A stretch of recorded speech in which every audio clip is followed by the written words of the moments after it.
सदैव माता पिता गुरु का आदर करना, क्या करना क्या ना करना, यह हमको सिखाया जाता था। मैं उसके विस्तार में नहीं जा रहा। हमारे यहां कहा गया कि वास्तव में शिक्षा के विद्या के 3 उद्देश्य हैं: ज्ञान देना, कौशल देना और रोज नागरिकता के संस्कार देना। और मुझे खुशी है कि शासकीय स्कूलों के हमारे शिक्षक भी बहुत जगह तो अनेकों आदर्श उपस्थित किए उन्होंने। हमारे 10वीं का 12वीं का जो रिजल्ट है उसमें प्राइवेट विद्यालयों से अच्छा हमारे शासकीय विद्यालयों का आया है। इसके लिए भी मैं उन्हें बधाई देता हूं। शिक्षक दिवस की भी शुभकामनाएं। इस समय शिक्षा के प्रति अपना तन मन और जीवन समर्पित करने वाले प्रदेश के सभी शिक्षकों को शिक्षक दिवस के अवसर पर, जिन्हें राष्ट्रीय सम्मान राष्ट्रपति पुरस्कार के रूप में और राज्य स्तरीय शिक्षक सम्मान प्राप्त हुआ है, उन सभी को भी मैं हार्दिक बधाई देता हूं। एक समय था जब शिक्षा की सारी व्यवस्था चौपट थी। गुरुजी, समदा शिक्षक, शिक्षा कर्मी के नाम पर शिक्षा को बांट दिया गया था। हम लोगों ने कोशिश की उस शिक्षा की व्यवस्था को भी ठीक करें, शिक्षा संवर्ग का संविलियन करके फिर से गठन करें और हमारे शासकीय शिक्षकों के खोए हुए सम्मान को हम वापस दिलाने की कोशिश करें। और वो काफी अर्थों में हम लोग कर पाए हैं। मैं इसलिए भी बधाई देना चाहता हूं कि कोरोना काल में सर्वाधिक प्रभावित हुई शिक्षा, आज भी हम विद्यालय खोल नहीं पाए, लेकिन ऐसे समय हमारे शिक्षकों ने हार नहीं मानी। हमारा घर हमारा विद्यालय कार्यक्रम मध्य प्रदेश में अभिनव कार्यक्रम है, जहां घर घर भी हमारे शिक्षकों ने बच्चों को जाकर शिक्षा देने का, शिक्षा सुलभ कराने का अभिनंदनीय कार्य किया है। ऑनलाइन शिक्षा के रूप में भी स्कूलों में भी और कॉलेजेज में भी बहुत उल्लेखनीय प्रयास किए गए। इसके लिए भी मैं बधाई देता हूं। हम सब जानते हैं कि प्रधानमंत्री जी के नेतृत्व में नई शिक्षा नीति आई है।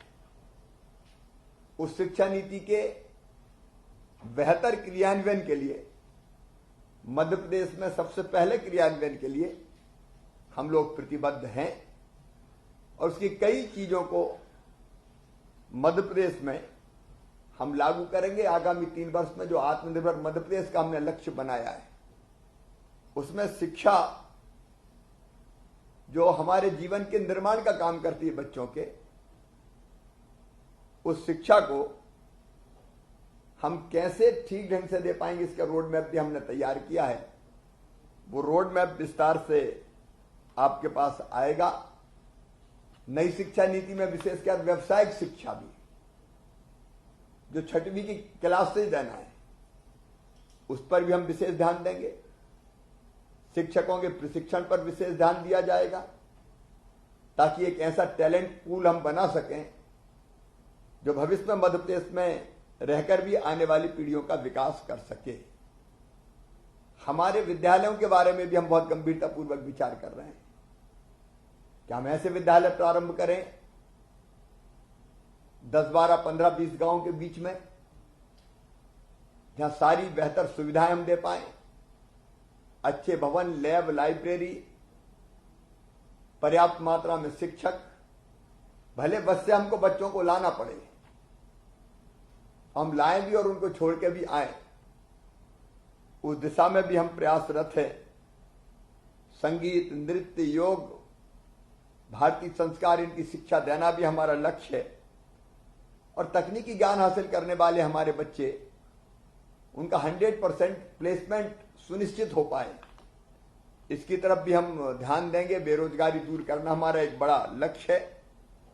और इस सब में, क्योंकि शिक्षा जगत में वास्तव में अभी सुधार की असीम संभावनाएं, हमारी कोशिश है 3 सालों में हम एक तरफ शिक्षकों का मान सम्मान सुनिश्चित करते हुए भावी पीढ़ी का भविष्य गढ़ने के काम में वो निश्चिंत होकर लग सकें, इस दिशा में काम करते हुए हम शिक्षा के क्षेत्र का नक्शा बदलेंगे। प्राइवेट सेक्टर में भी शिक्षकों का शोषण ना हो, यह भी हमारा लक्ष्य रहेगा, लेकिन साथ में अनाप शनाप फीस भी ना वसूलें।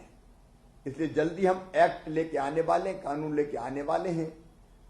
प्राइवेट सेक्टर भी शिक्षा के क्षेत्र में महत्वपूर्ण रोल अदा कर सके, यह भी हमारी कोशिश रहेगी। शिक्षकों को बेहतर जो उनका हक और अधिकार है प्राइवेट सेक्टर के, वो भी मिल सके और ऊट पटांग फीस वसूल न की जा सके, इस क्षेत्र में भी हम कानून बनाने वाले हैं, जिसकी चर्चा हमारे शिक्षा मंत्री जी ने भी की है। काम बहुत करना है, लेकिन आज तो ये प्रतीकात्मक कार्यक्रम है। हमको मिलके बेहतर मध्य प्रदेश के निर्माण के लिए, अपने बच्चों के बेहतर भविष्य के लिए शिक्षा की व्यवस्था को और बेहतर ढंग से लागू करने का काम करना है।